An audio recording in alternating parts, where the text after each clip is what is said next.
Hello guys, how's it going? This is the Amateurist guy speaking to you live, as usual. So today is the 23rd of May, Saturday, and it was actually raining yesterday, so it's like, thank God it's only cloudy today, so it's a good day for me to take another video of myself. So, nice weather, it's cool. Actually, it's kind of cool, cooler than expected, and I think this is how it's supposed to be. Before the global warming, actually. So it's kind of relief. Anyway, what am I going to talk about today?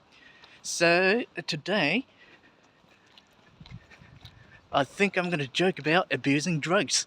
Oh, abusing drugs.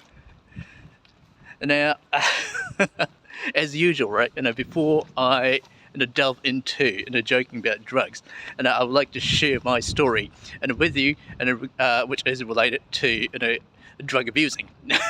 Now, I emphatically declare here, just for the sake of it, that I was never involved in abusing drugs. No, I'm not that kind of guy. However, what I'm about to share with you today, a story, is what I actually have witnessed during my job, actually, and it is to do with criminal activity. So, what was that criminal activity? Well, for those of you who have seen my videos in the past, you would know that I'm an IT engineer, and I've been doing my job for, I've been with the industry for 23 years, and you would also know that I occasionally work outside of business hours, which is, you remember, typically between 1 a.m. in the morning till 6 a.m. in the morning, which is what I would call a time range of ungodly hours. Yeah, if you're working from home or office, right, there's nothing to worry about. It doesn't matter what time you're working during the night, midnight, ungodly hours. If you're working from a safe place, there's nothing to complain. But in my job, I sometimes have to commute to a data center, which is usually located in odd places. Sometimes, not all the time, but it's a bit far from my home anyway. And depending on where the data center is, you would have to go through some seedy places, which I could only sort of describe as a sin city. Really, it smells like a cesspool. And the particular place I would like to share with you today is what I witnessed happening in a place called Shibuya.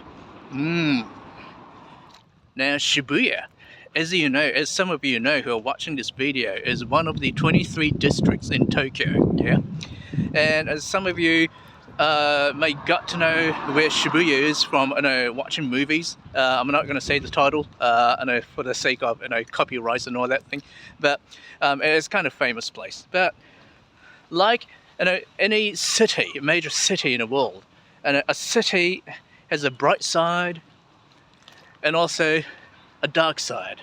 And because of working outside, and because I had to sort of occasionally work outside business hours, especially 1 a.m. in the morning, I often got to see the darker side of the cities, and in particular today, Shibuya. So what happened is that one night, I was commuting to this data center for an activity that starts at 1 a.m. So I was walking along this promenade called Dogen-zaka. That was around 12 a.m. in the morning. Now, Dogen-zaka is a promenade, or an uphill road that extends all the way from Shibuya Station, the train station, to the data center, which I occasionally used to go. Thank God I wasn't there all the time. But it was something like 20 to 25 minutes of walk. It's a long walk, actually. And during the day, the road, the promenade smells like cesspool during the day, and smells even worse during the night. And one particular night at 12 a.m. in the morning, I saw this couple, right, whose boyfriend looked like a tall European guy with heavy makeup on his face, cosmetic makeup on his face, that made him look androgynous, in my own words. And the girlfriend, she looked like an ordinary Japanese girl in her mid-20s. and the couple, they were actually fighting over what looked to be a plastic bag. And the guy was saying, the boyfriend was saying, "You can't have that, this is my stash." So, once I heard his word, right, I sort of, took a closer look at what they're fighting over with. It looked like a plastic bag that contained a handful of marijuanas, yeah, the cannabis leaves. Now, you might say, so what, right?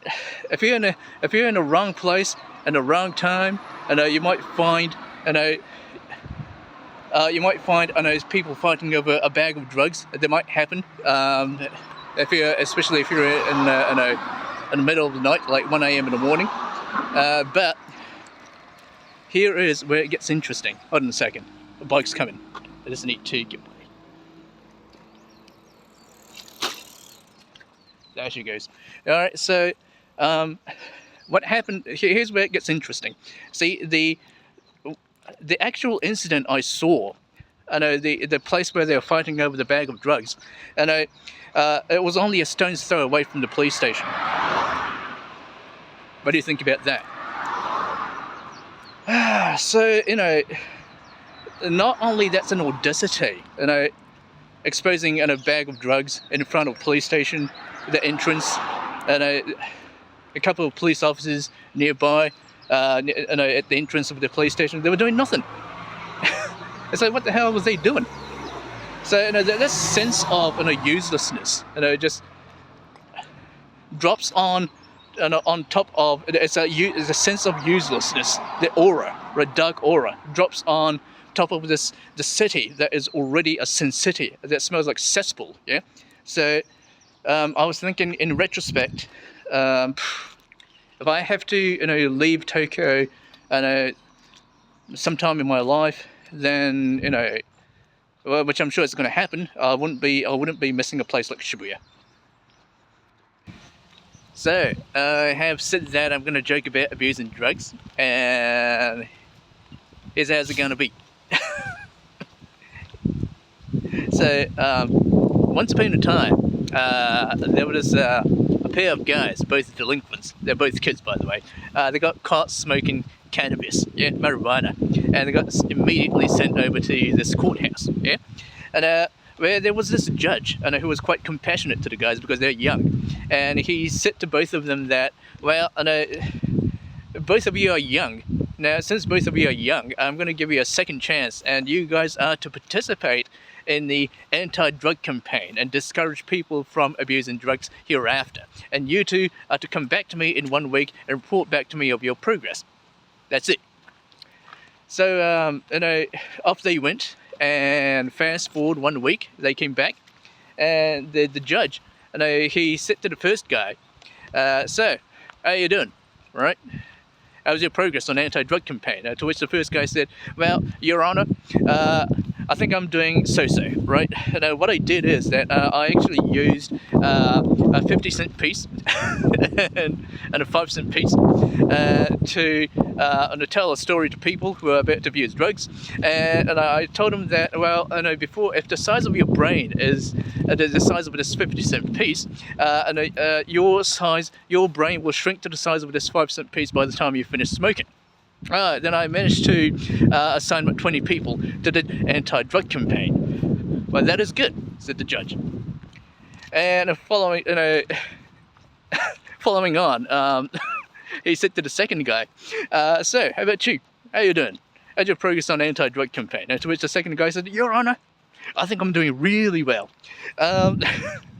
But what I did, well, I also used a 50-cent piece and a 5-cent piece, but I actually told people a different story and different angle.